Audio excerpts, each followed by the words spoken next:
Rick. Hey, Megan, how you doing? I'm doing well. I'm here with you today, and I want to talk about.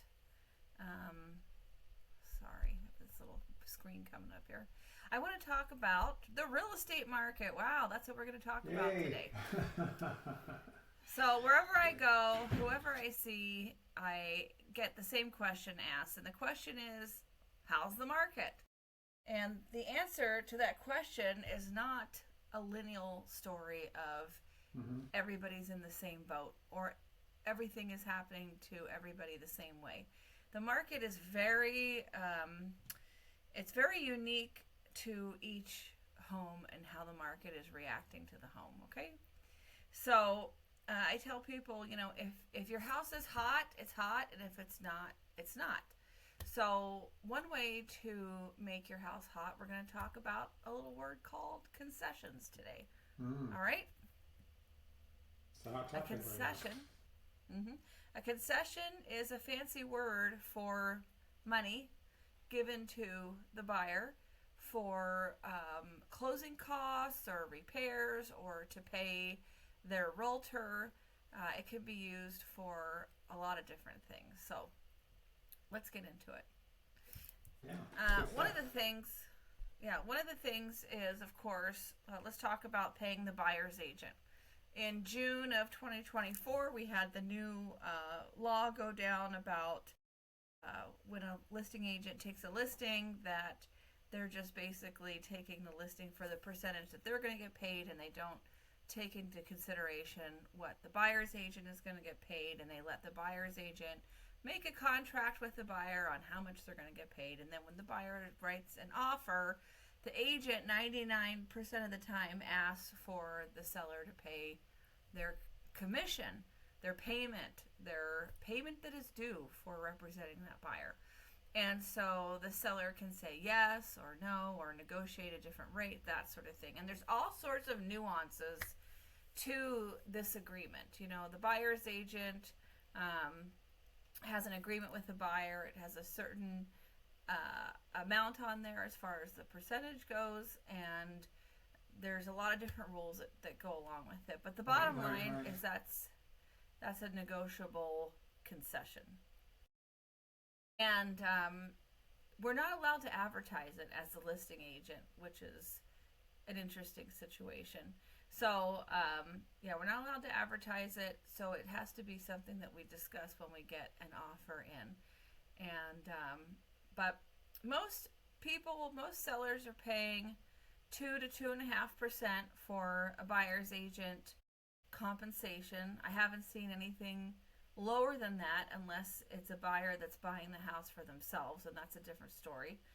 But also, right now, talking about making an attractive concession, new home builders, I'm getting calls, I'm getting advertisements, are offering hmm 3% commission for the buyer's For agents the to bring agent, their yeah. buyer. And you used to work a lot of new home sales, right? I did. I worked for a big builder years ago. I did. A couple of big builders, actually, yeah. Yeah, the builder, when they're selling a neighborhood, it's important that they keep the values of that neighborhood as high as possible. And so they'll give you a concession because a concession doesn't change the sales price. They're not Correct. discounting the Doesn't price change the of the home. comps. hmm Right. So they'll Well, they'll it's, pay yeah. your they'll pay your realtor, they'll pay a rate buy down, they'll give you money towards improving your kitchen, they'll give you credits, but they don't want to negotiate the price. Yeah, and there's good reason behind that, by the way. I can tell you from experience, and it's a bigger picture, of course. They actually inflate the market artificially because what happens is, let's say for example they sell, just for example purposes, they sell one phase of 10 homes for $1 million. hmm Then they sell the next phase of 10 homes for 935,000. I mean, the first thing go, whoa, wait a minute! I just bought this house for $1 million, and it's discount the price 60, 70,000. Where's my money? So what they do to keep the market kind of stable in terms of price, they will. And by the way, builders have a ton of profit. You'd be surprised how much profits on a home building site. So they will actually give those concessions back to the buyer to maintain the integrity of the values within the neighborhood. So they don't mind throwing, huge concessions and money every place that they can to justify that higher price. Now, on the resale side, that's a little bit different story. But, we're seeing a lot of those concessions. And by the way, we're seeing concessions not only from sellers, but for me as a lender, we have programs that create some of those concessions for the home buyer. So there's really two ways to cover that. And there's some things that we're doing on our side that are a lot more creative now that give that buyer that incentive to either A, lower their payment, or B, help them with closing costs, and sometimes both. So there's lots of good options there. And the cool thing about that, as we know, is that buyers think, well, if I lower the price of the house, that's a much better payment.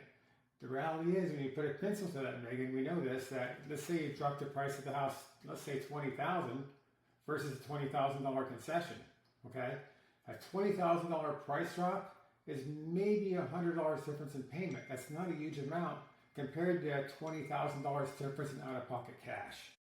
And so that's where buyers looking for really one or two things: cash and payment, right?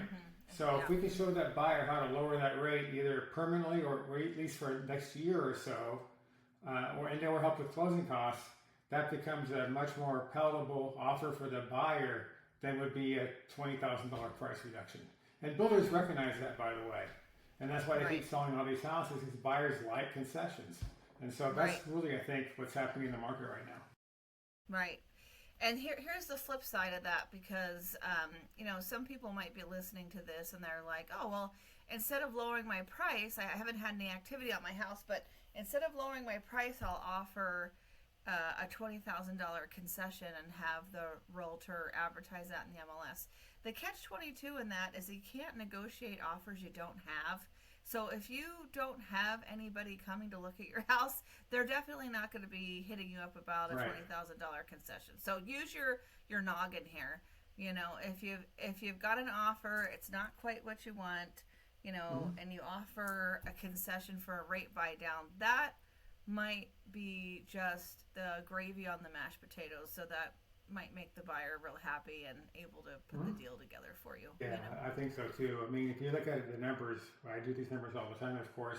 If you can show a buyer that they can save $500-$600 a month and sometimes more for the first year or two of the mortgage, that is a lot more attractive than sometimes the price. If they like the house, price is not really all that important. What's more important now is A, what's the cost to get in, B, what's the payment, right? And so if you show them a path to get there, you're going to have a lot higher rate in terms of those closings and getting those offers to come together. So you have to really just, in this market, be more creative, right? And understand those numbers and how the math works so we can guide buyers through that process. Right, exactly. And every area, too, has a micro market, specific things that are happening there. So it's important that it's like, I'm not just saying this because I'm a realtor. It is so important that if you're going out to look for a house, that you find a realtor ASAP, somebody that can guide you through the process and explain to you what these options are. And if you have a realtor and you go to a new home build and you don't bring your realtor with you on the first visit, you are in some deep doo-doo, because you have already signed a contract with that realtor, and the builder will not pay your realtor if they're not with you to register you on the very first visit. So make sure that you follow that rule. And also, have your loan officer call them right away. Call your realtor, call a loan officer, and have them explain to you what all of your options are. Buy down, a lower entry interest rate for the first year or two. Like, what are all the options? Because you don't want to be making these decisions when you find a house that you love, you're in a competitive market, there's multiple offers, you're under the gun, and you don't have a plan. So you need to get all 100%. Your ducks in a row. Yeah. 100% on that. It's just a matter of really sitting down with the home buyer most of the time and showing them the math and the logic behind what we're doing, because they don't know. They listen to their coworkers and their family members and go, yeah, get the lower price, but they don't really understand that lower price is not always the better deal for them, for their situation. Yeah, exactly. I know we just closed a deal yesterday that we had a home inspection, and it revealed that we needed a new roof. And the seller doesn't want to deal with putting on a new roof. So we got a $20,000 concession, so that it was $20,000 less than the buyer had to bring in for their closing costs and prepaids and all this kind of stuff, and they have that money in their pocket. So today, the day after escrow closed, the new roof is going on. So there you go. Worked out really well. They saved a lot of money in cash, got the house they wanted, and it worked out. yeah, I'm a pretty nifty negotiator. No, you're the best. I love it. I'm pretty I love sure the work. it's not Yeah. easy to get 20 grand out of a seller. For No. You're a master at that for sure. Thanks. 100%. Okay. I think that's it for now. Do you have anything else you want to add to this convo? No, I think you're spot on with the topic today because I'm seeing this a lot. We're all seeing it right now, and again, it goes back to what is the best way to structure a transaction that fits best what that buyer's looking to do. So once we get, we drill down on that a little bit, then we can decide what's the best path forward. And Exactly. we have that. Be That's when we prepared. Yeah, It's never too early to be prepared. Just call us. Yeah. All right. I think that's it for today, Rick. Thank you. Thank you, Megan. Appreciate you. See ya. Talk to you soon.